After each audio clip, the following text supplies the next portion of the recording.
Muy buenas a todos. Continuamos ahora en la unidad de porcentajes y vamos a ver ahora la parte de aumentos y disminuciones porcentuales. No vamos a calcular el tanto por ciento de algo, sino vamos a hallar un aumento o una disminución. Aquí lo tenemos explicado en lo mismo en el temario de segundo de eso, en la unidad 5, en los vídeos 3 y 4. Si queremos repasarlo de forma más detallada, podríamos hacerlo en esos vídeos. Lo primero, vamos a hacer un cálculo y vamos a tener que usar un nuevo concepto que sería el índice de variación. O también lo podemos llamar el porcentaje de variación, ¿de acuerdo? Porque al final esto va a ser el porcentaje que nos piden. En los aumentos porcentuales nos dice que el índice de variación sería 1 más el aumento porcentual expresado en forma decimal. ¿Qué quiere decir esto?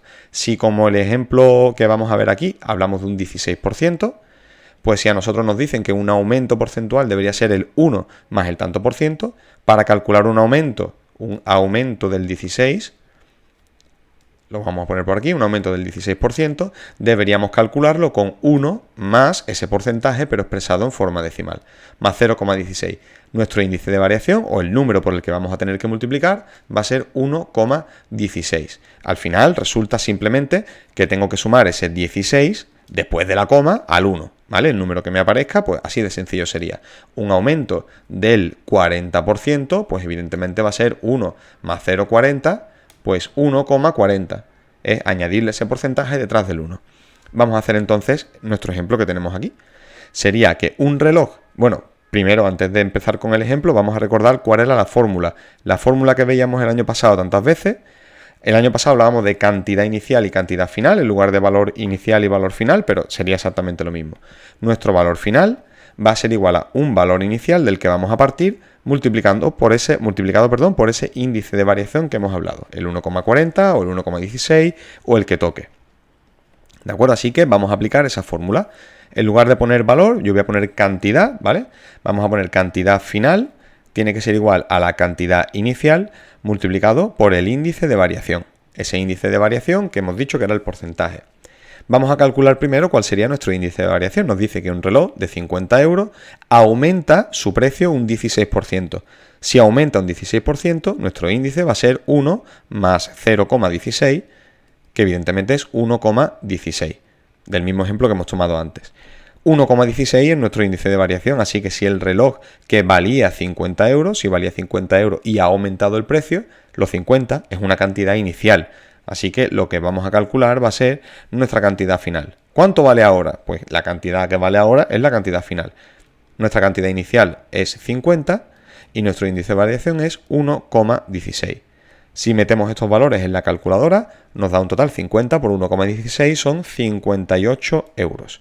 Así que ahora, como ha aumentado su precio un 16%, valdría 58. En el caso de las disminuciones porcentuales, se aplica de una forma bastante parecida. En la disminución porcentual, el índice de variación sería el 1, que ya hemos comentado antes, y en lugar de sumarle el porcentaje, pues habría que restárselo, evidentemente. Una disminución de un 16% supondría usar el 1 menos el 0,16. Un total de 0,84. Habría que multiplicar por 0,84, que sería nuestro índice de variación.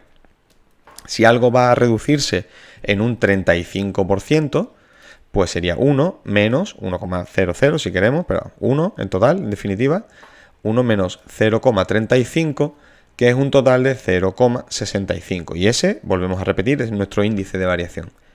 Aquí nos dicen que una nevera valía en un principio 620 euros. Nuestra cantidad inicial son 620. Y se rebaja un 40%. Por tanto, nuestro índice de variación es igual a 1 menos el 0,40 que tenemos ahí. ¿Cuánto vale? Que son 0,60. ¿Cuánto vale ahora? Pues la cantidad final, esa cantidad que tenemos que calcular, es igual a la cantidad inicial por el índice de variación. Es decir, la cantidad final que tenemos son 620 euros, que es la cantidad inicial, por 0,60, que es nuestro índice de variación. Eso nos da un total, 620, lo ponemos en la calculadora, multiplicado por 0,60, nos da 372 euros.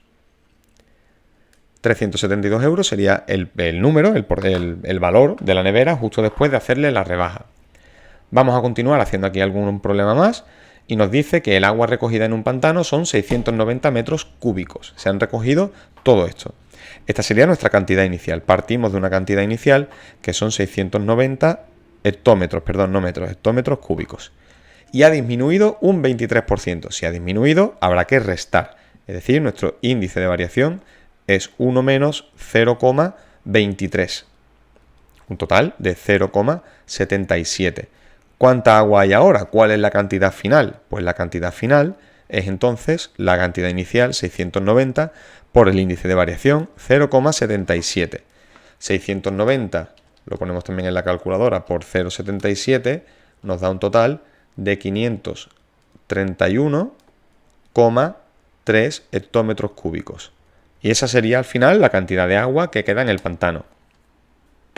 Vamos a practicar ahora un poco con el cálculo mental, haciendo aumentos y disminuciones porcentuales. Nos hablan que el índice de variación, ¿cuál es el índice de variación de estos aumentos porcentuales? ¿De acuerdo? Si aumenta un 25%, pues sabemos que es 1 más el 0,25, 1,25. Para el apartado B sería 1 más 0,05, pues 1,05. Recordamos que el porcentaje siempre empieza en la centésima. En el apartado C, el 40%, 1,40. En el D, el 80, pues 1,80. En el E, que ya es un caso un poco más particular, sería el 1 original más el 110%. Si el 110% lo expresamos en forma decimal, es 1,10. Y por tanto, al final, el total sería 2,10. Este sería nuestro índice de variación. Y en el apartado F, si una cantidad inicial, el 100%, aumenta el 200%, significa que tengo el doble de lo que tenía antes. Al final tengo 3 veces más. Es decir, 1 que tengo de original más el 200% que expresado en forma decimal es 2,00. Al final nos quedaría el 3,00 que hemos hablado antes. Y en las disminuciones pues se hace de forma análoga. Habría que restar. Tenemos en el apartado A un 25% de disminución, sería 1 menos 0,25, que es 0,75. Si restamos el 5% a 100, pues tendríamos el 95%, 0,95. Restando el 40, tendríamos el 60, 0,60. En el D, 0,85. En el E, si restamos al 100%, le restamos 88, pues nos quedaría solamente un 12%, 0,12. Que esto sale, recordamos, de 1 menos 0,88. Y el apartado F, habría que restarle un 1%, claramente sería el 0,99, el 99%. Ya con esto terminamos esta explicación y continuamos ya en el siguiente vídeo.